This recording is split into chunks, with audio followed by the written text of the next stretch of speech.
Hi, this is Darren with Philosophize Now. So today we look at a book which has always intrigued me as it has such an interesting title. This is Zen and the Art of Motorcycle Maintenance by Robert M. Pirsig. And like me, you may be wondering what Zen and the Art of Motorcycle Maintenance have in common, and why would an author combine them into one book? Well, today we will be reviewing this book and explaining why, as well as who this book is for. And then we will go into a summary of the main concepts of this book. Feel free to use the timestamps below to get to the section you are interested in. Now let's start with the review of this book. So normally what I do is I look at the positives and the negatives of the book and then give my overall opinion. But with this book, this was very difficult. So I decided to rather provide a guide on what this book is and who this book is for. So this book is a mixture of a story of a road trip and a philosophical meditation with a main focus on the concept of quality and the relationship of these ideas to motorcycle maintenance. So who's this book for? Well, this book is good for people who are looking for something at an intermediate philosophy level, which has a fair bit of difficult content, but interlaces a story to help give you time to digest the content. Secondly, it's for someone who's looking for different philosophical perspectives which challenge fundamental ideas. And finally, if you enjoy philosophy intermingled into a story and enjoyed books like The Alchemist, then this is a good book for you. And now let's look what this book is not and who it is not for. So here the title is misleading, as this book is not a good book on either motorcycle maintenance or on Zen. Even though it does have small sections on both subjects, it definitely won't be worth your while if you're looking for a book specifically on motorcycle maintenance or a book specifically on Zen, as it has very little information on these subjects. But if you're someone who's interested in Zen, rather look at books such as Zen Mind, Beginner's Mind, or The Way of Zen. And if you want more information on these books, I have done videos on both of them, which you can find at the top of your screen or in the description below. So would I recommend this book? Well, as I've just said, it really depends what you're looking for. But in my opinion, this book is not worth reading, as I believe there are books with better stories in them, and there are books with better philosophical content. And I'd rather you pick a book based on what you want than pick a book that has only a little bit of everything. So now let's move on to the summary of this book. This is a story about a father and his son who are on a motorbike going for a road trip from Minnesota to California. And the story is from the point of view of the father, and he calls this journey a shitakwa, as his goal is to think on spiritual and philosophical concepts. So the book is structured to consist of alternating sections on the road trip and then on his meditations on the concept of quality. I will not talk here much about the story, as I do not want to ruin this if you decide to read the book. I will focus only on the philosophical concepts. And these are mostly around his past self, which he names Phaedrus. Phaedrus eventually loses his mind and was institutionalized. During treatments, he says Phaedrus was lost and he was born.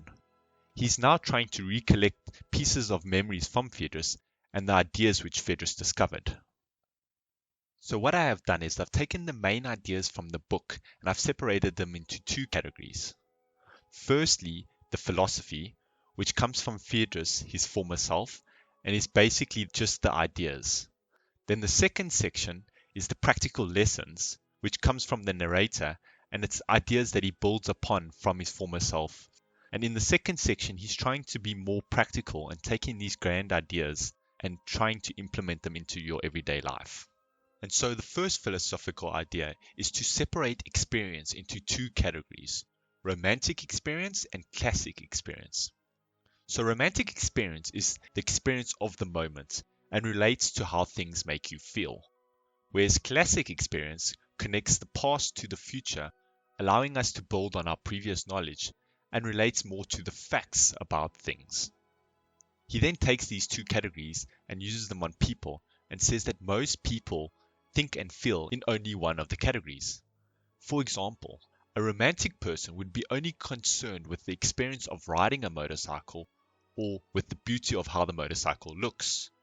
Whereas a classic person would be more interested in the maintenance of the motorcycle and how the different parts of the motorcycle come together to allow the motorcycle to function. Next, he talks about quality and how Phaedrus stumbled upon it while he was lecturing. And Phaedrus was stumped here as he could not find a sufficient definition of quality and then decided that actually quality cannot have a definition. He then started teaching quality, and while teaching, the other lecturers started to ask questions about this quality he was teaching and why he could not define it. They also asked questions such as, is it subjective or an objective phenomenon? And we follow his thought processes as he answers these questions, and we start to get a better understanding of what quality is. And he comes to an ultimate understanding.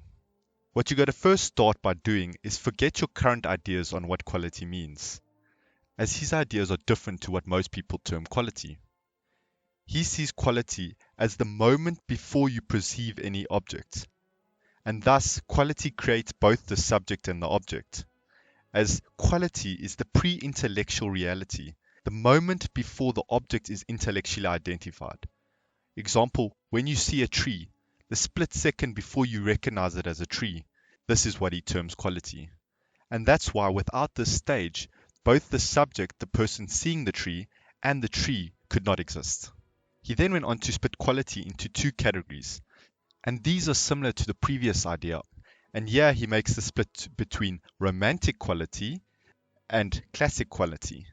Romantic quality is in the instant, whereas classic quality is multiple considerations over time. He then states that the subjective and the objective come from classic quality. And once he comes to this conclusion, he realizes quality is more like a monoism, similar to Hegel's absolute mind or the ancient Eastern teaching of the Tao. And he starts to compare it with these two.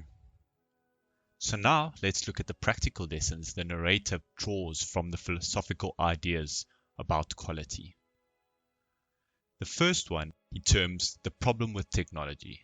And what he says here is that many of the problems that we have with technology is not due to the technology, but is due to the fact that the person who creates the technology has no sense of identity with the object they are creating. And this means that things can be created that can destroy our environment or exploit natural resources. And his solution is to stop trying to produce things in step-by-step procedures, but to focus more on adding quality to our work. And how this is done is by cultivating an inner quietness so that quality can shine through.